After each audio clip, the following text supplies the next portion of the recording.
Par rapport ak journée bi ku ne xam na ne problème moo taxoon journée bi ñu sos ko en 1997 parce que yaakaar naa document yi bu ngeen ko lire da ngeen ko gis donc ba tax na journée bi pêche artisanale ñoom ñoo ko moom. te aussi ñi nga xam ne ñoo gën a néew doole ci napp gi ñoo taxoon aussi ñu sos ko pour ñu regrouper leen pour dimbale leen pour ñu mën a nekk ay kilifa wala ñu mën a nekk ay entrepreneur wala ñu am ay entreprise yu baax donc loolu taxoon ñu sos ko donc nag kon journée bi bu ñu nee amul doléance man dina ma jaaxal parce que tey lu ñu fi waxoon 2021 kon bu ñu ñëwee ba 2023 war nañoo xool ndax la ñu waxoon réaliser nañ ko ou bien réaliser wuñ ko kon donc. secteur pêche de façon générale donte mën nga waxal acteurs yëpp mais yéen ñu féete ci wàllu mareyage am na ay jafe-jafe yoo jot a énuméré ci tënk yan la. waaw non dafa bari parce que xam nga pêcheur bi bu fekkee ne dafa dem géej ba ñëw jën yi moom mënatu ci dara li ci des lépp mareyeur moo koy jël ba ca consommateur bi.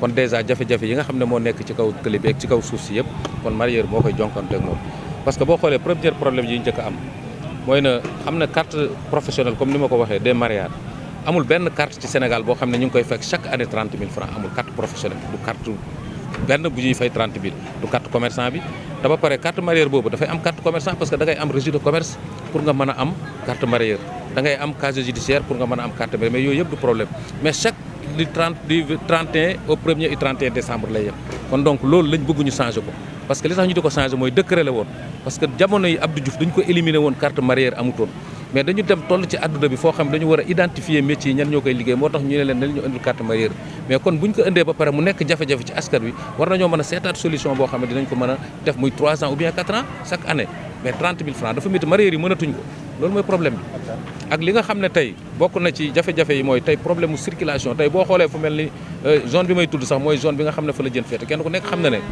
jën ni mu daan mel ci zone centre bi amatul parce que léegi dañ koy jëgaane fu ñu koy jëlee ñu ngi koy jëlee Kafountine ñu ngi koy jëlee Cap Skirring ñu ngi koy jëlee fu mel ni Tànje te zone boobu ñu koy jëlee pour ñu indi ko fi dañuy am ay sérieux problème parce que problème yi am mooy tali bi jàpp nañ ne jën waru fi jaar wala jaaykatu jën baaxul wala dara parce que te bu boobaa jën yi ñuy indi pour consommation la pour nit ñi di ko dundee pour biir Sénégal kon donc il faut ñu xam ne ñun jën bi ñuy indi pour askan wi moo tax ñu di ko indi ba pare teg ci problème yi ngay am surtout nag la douane dañuy am ak ñoom ay problème parce que problème yi ñu am boo demee tey fu mel ni Cap Skirring ci buntu dëkk ba fa la douane taxaw oto bu génnee ci biir quai bi da ngay fay 10 000 francs avant ngay génn fan la tege gis nga problème yooyu ñuy kaccet yooyu loolu lañ mënatul te ñun li ñuy def pour askan wi moo tax ñuy sacrifié wu tey oto Gambie yi nga xam ne ñoom ñoo daan dem Cap Skirring dafa jëli jën nangootul ñu jëli fa jën te pourtant ñun dañu am accord yoo xam ne dañ ko signé entre le Sénégal et la Gambie accord yooyu tey ba léegi accord yi mi ngi dox ba bërki démb rek yàggul dara même pas 2 mois ministre gambien ministre sénégalais yi ñëw nañ fi ñu signé renouveler seen accord kon accord yooyu nga xam ne tey dañ ko renouveler entre le Sénégal et la Gambie sunu autorités yi nañ koy doxal comme ni ko autorité gambien yi di doxalee parce que ñun ñooy am problème fii ak Gambie mais Gambie ñun sénégalais amuñ benn problème te liy jógee Gambie ci jën di dugg Sénégal moo ëpp fuuf liy jógee Sénégal di dugg Gambie ci jën. mais tudd ngeen également marocain yi ne buñ fi nekkoon Lambaye ñaaw est-ce que loolu du défaite échec. non échec la parce que tey comme li ma la expliqué ci Gambie la liy jógee gën Gambie di dugg Sénégal noonu la jën di jógee Mauritanie di dugg Sénégal noonu la jën di jógee aussi Maroc am na plus de 17 pays yoo xam ne ñi ngi importé jën di ko indi Sénégal 17 pays ñoo ci gën a tuuti.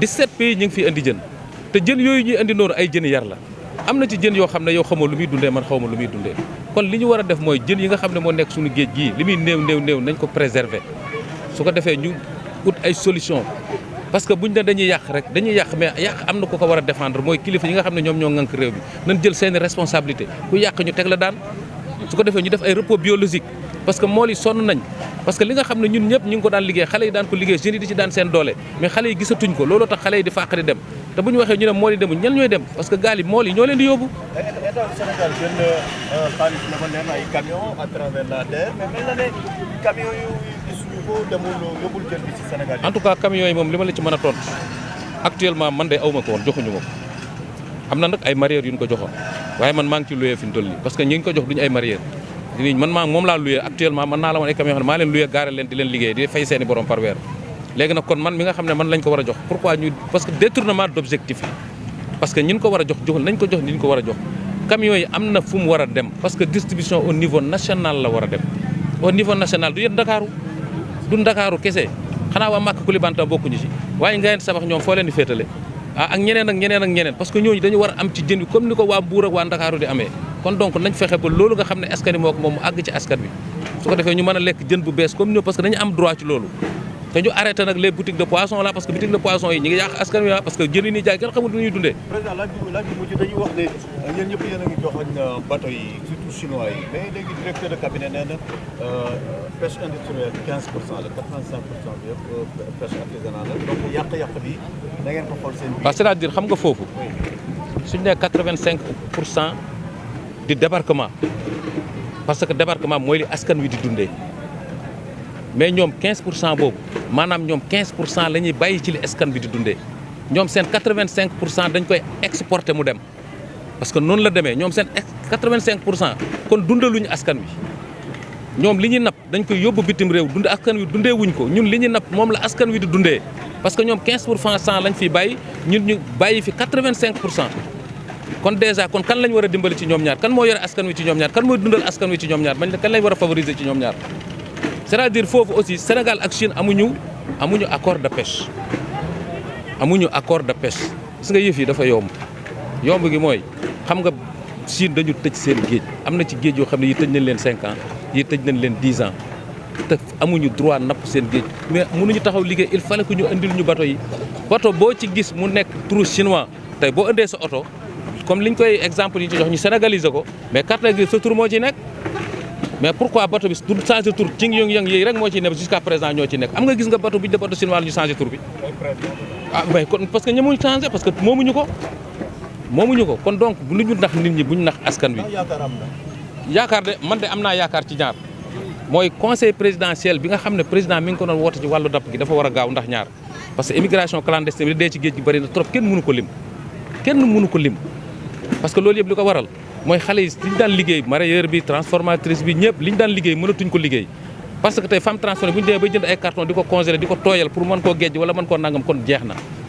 keccax fan nga ko gisee moo gën a seer yaboy bu ñu demee bay jënd kilo yaboy 1250 fan lañ jëm kon donc nañ teel a arrêté lii ñu waxtaan ci ñu xool ay solution xool li nga xam ne mooy yàq ñu joxoñ ko baaraam te ñeme ko ak muy artisanal bi muy industriel bi ñu wax leen ko parce que ñëpp a yàq mais yàq gi moom dafa am féete boor parce que nag ñi yàq moom di dundal ak ñi yàq di yóbbu seen kër nag kon déjà nañ seet yëf yi fu mu baaxee te importation bi ñuy wax nii marocains yi lu baax la parce que marocains yi lu dundal askan wi ren ci lañ bokk parce que on se dit la vérité mais nañ ko organiser parce que yàq nañ liggéeyu mareyeur parce que mareyeur liggéeyatuñ ndax mareyeur danaan jënd jën dem ci marché jaay mais mareyeur léegi de ñoom dañuy dawal seen oto bi biir marché boo demee ci marché bi Thiès léegi da nga fa fekk ay oto marocains yu taxaw kon léegi Habib Diène mi daan jëndi jën léegi nu muy def bu ñëwee di détail di jaay di ci am 1000 francs di fay transport am di dundal njabootam léegi marocain bi xeebu ko te aussi beneen bis bu ñu takkee seen xaalis ba pare daf ko seen ron mat lay yóbbu ko devise bi pertement bi lañ ci fay c'est-à-dire problème yi dafa bëri il faut ñu toog ñu waxtaane ko. Cette journée est une journée mondiale de la pêche artisanale qui est célébrée partout dans le monde. Nous avons décidé de venir ici à Thiès pour célébrer cette journée parce que Thiès est géographiquement est une région côtière parce qu'il regroupe la plus grande partie du débarquement national. Thiès prend les 45% du débarquement national. Donc Thiès est très important dans le secteur de la pêche. Donc notre message, nous pensons qu'on peut le faire passer ici parce que la journée mondiale de la pêche artisanale est une journée de plaidoyer.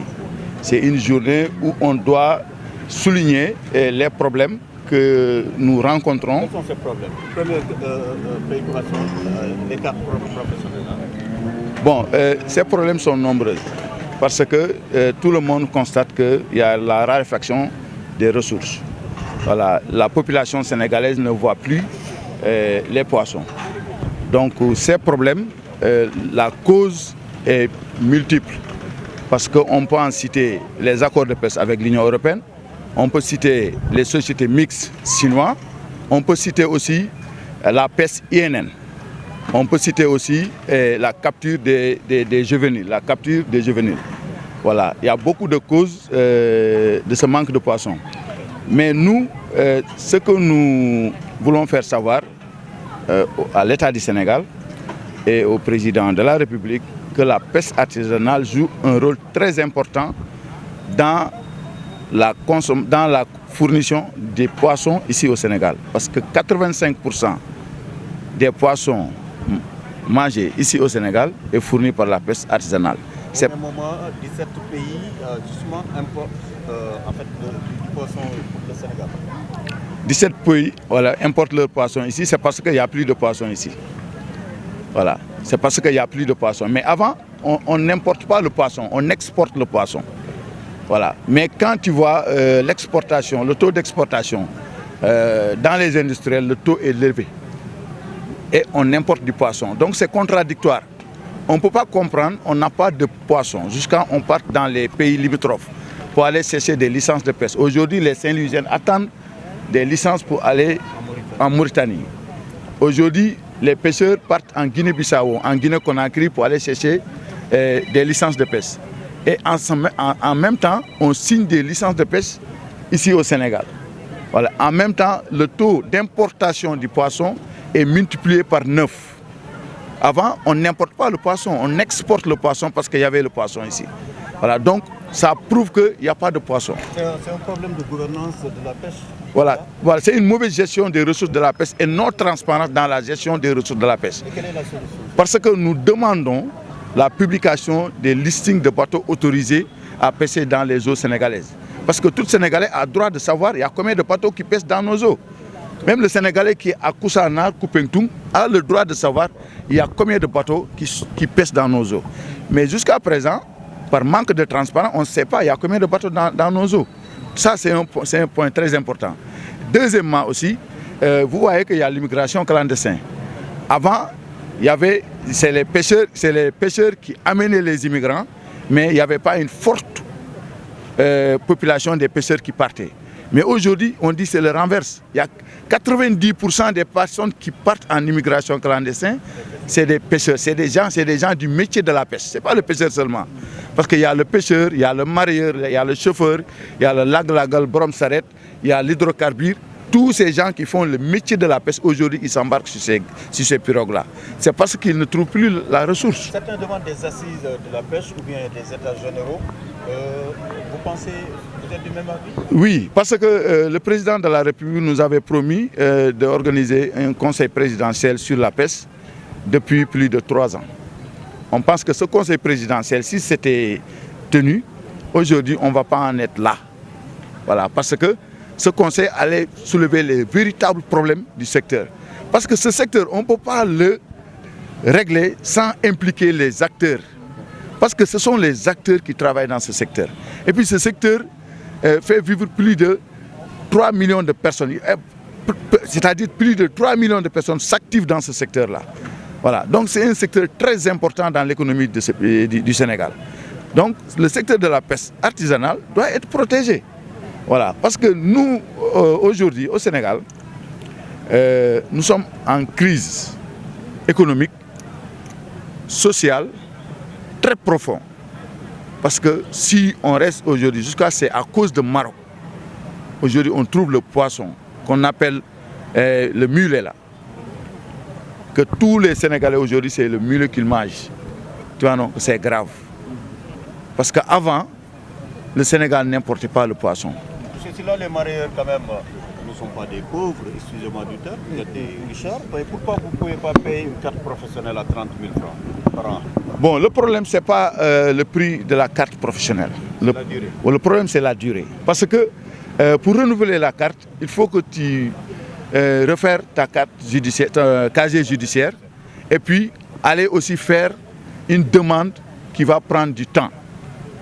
Nous voulons qu'on laisse le prix à 30 000 francs, ça ne nous dérange pas. Mais d'augmenter la durée de validité. Combien de temps? À 5 ans, c'est bon. Parce que nous sommes des Sénégalais, nous sommes des commerçants aussi. Pourquoi est-ce que le marieur est plus riche que le commerçant? Mais le commerçant, c'est des milliardaires. Mais pourquoi la carte commerçant dure 5 ans et le prix ne vale pas 30 000 francs? Et nous, les marieurs, notre carte est à 30 000 francs renouvelée chaque année. C'est injuste. Et puis cette carte marieur a été une demande des marieurs. Ce n'est pas une carte qui a été instaurée par l'État. C'était une demande des marieurs. Donc c'est pour organiser le secteur. Voilà. Et cette carte devait nous protéger, mais ça ne nous protège pas. Vous êtes combien au Sénégal, les mareyeurs? Les mareyeurs ou bien le secteur de la pêche en global? Les mareyeurs, je veux dire. Bon, les mareyeurs, sous l'estimation, on peut dire qu'on est plus d'1 million de personnes. Et au sein de votre union, vous êtes combien? Au niveau de l'INAM, nous sommes plus de 100 000 personnes. 100 000. Parce que INAM, c'est une plateforme nationale, voire sous-régionale. Okay. Parce que même en Gambie, à Tandja, si tu vas là-bas, il y a INAMS là-bas. Donc dans toutes les régions côtières du Sénégal, sur les 718 km de côte, INAMS est représenté là-bas. Et à l'intérieur du pays aussi, dans les marchés centraux, INAMS est représenté là-bas.